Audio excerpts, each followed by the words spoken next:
Halo teman-teman, jumpa lagi di channel saya, channel Elvan Azaid. Dimana kali ini saya akan membahas perbedaan pinjaman KUR dan KUM. Saya akan perlihatkan selisih pinjamannya, selisih angsurannya maksudnya. Tapi sebelum saya tampilkan selisih angsuran ini, kita bahas dulu perbedaan KUR dan KUM ini, perbedaan pinjaman KUR dan KUM ini.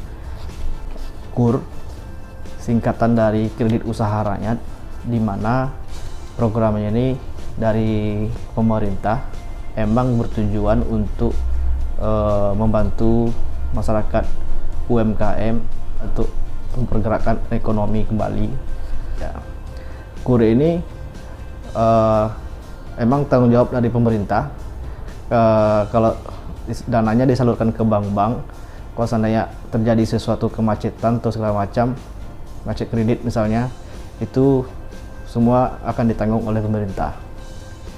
Beda dengan KUM. Kalau KUM ini kredit usaha mikro, KUM ini semua bank ada, dan bunganya pun berbeda-beda di setiap bank. Itu memang program dari bank itu sendiri. Kalau seandainya terjadi kemacetan, itu tanggung jawab bank itu sendiri. Beda dengan KUR. Kalau KUR memang tanggung jawab pemerintah, karena pemerintah pastilah menggandeng perusahaan lain atau kayak asuransi segala macam. Kalau KUR maksimal meminjam per orang itu 500 juta. 500 juta yang dimaksud di sini, masing-masing orang itu ada limit 500 juta.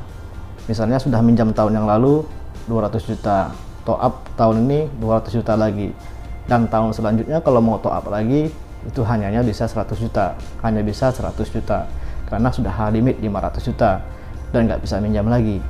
Beda dengan KUM. Kalau KUM itu continue, bisa minjam berlanjut karena itu memang program dari bank itu sendiri. Kalau KUR dibatasi 500 juta karena itu dari pemerintah. Dan KUR bisa juga suami istri meminjam. Misalnya nih, misalnya suami punya usaha, meminjam KUR 200 juta di bank A. Istri juga punya usaha yang berbeda, ingin minjam lagi di bank B 200 juta. Bisa suami istri untuk mengajukan pinjaman KUR dan limit 500 juta. Kalau untuk KUM tidak bisa. Terus juga KUR ini bunganya itu seluruh bank sama. Bank yang disalurkan oleh pemerintah ke bank-bank BUMN itu bunganya sama. Kalau KUM tidak sama bunganya. Syarat pengajuan pinjaman KUR itu tidak memiliki utang piutang di tempat lain. Utang apapun itu yang terdaftar di OJK misalnya, ataupun kredit motor atau yang lain-lainnya, atau di leasing lainnya, itu untuk mengajukan pinjaman KUR itu nggak akan lolos karena sudah masih memiliki utang-utang di tempat lain walaupun lancar. Beda dengan KUM. Kalau KUM, kalau seandainya dia ada kredit cicilan motor, habis itu dia mengajukan pinjaman KUM, itu masih dipertimbangkan, masih bisa, karena dilihat lagi dari penghasilan usahanya, kira-kira bisa menutupi, itu masih bisa dicairkan peminjaman KUM. Kalau untuk pinjaman KUR, itu pinjaman di bawah 50 juta ke bawah tidak disyaratkan untuk jaminan. Tapi kalau 50 juta ke atas itu diminta jaminan seperti minimal BPKB kendaraan. Beda dengan KUM. Kalau KUM pinjamannya minimal paling kecil 5 juta, itu disyaratkan ada jaminan BPKB motor. Baiklah teman-teman, itulah penjelasan perbedaan KUR dan KUM. Kalau kalian ada pertanyaan, kalian tanya aja di komentar. Kalau kiranya kurang jelas dari penjelasan saya, kalian tanya aja di komentar. Ini selisih angsuran KUR dan KUM.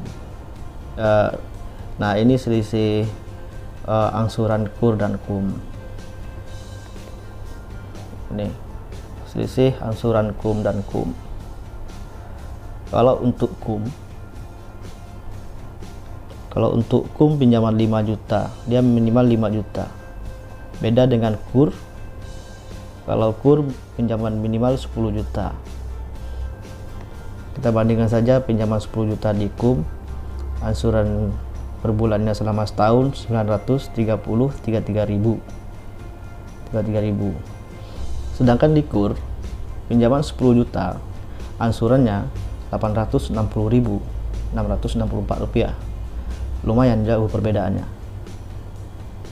Nah, lumayan jauh kan perbedaannya. Ini kalau seandainya pinjaman 50 juta untuk di KUM, setahunnya itu angsuran setahun 4.651, 2 tahunnya 2.578, 3 tahunnya tuh 1.883.888,89. Itu pinjaman KUM 50 juta. Kalau pinjaman KUR 50 juta, ini 50 juta. Kalau untuk setahunnya itu 4.030. Kalau KUR tadi 3.700. Buat teman-teman lihat sendiri aja lah ya perbandingannya, semoga buat teman-teman lihat sendiri ya perbandingannya, semoga jelas. Nah, itu perbandingan angsurannya KUM dan KUR. Pinjaman KUR, pinjaman ini yang sebelah kiri ini KUM, ini KUR.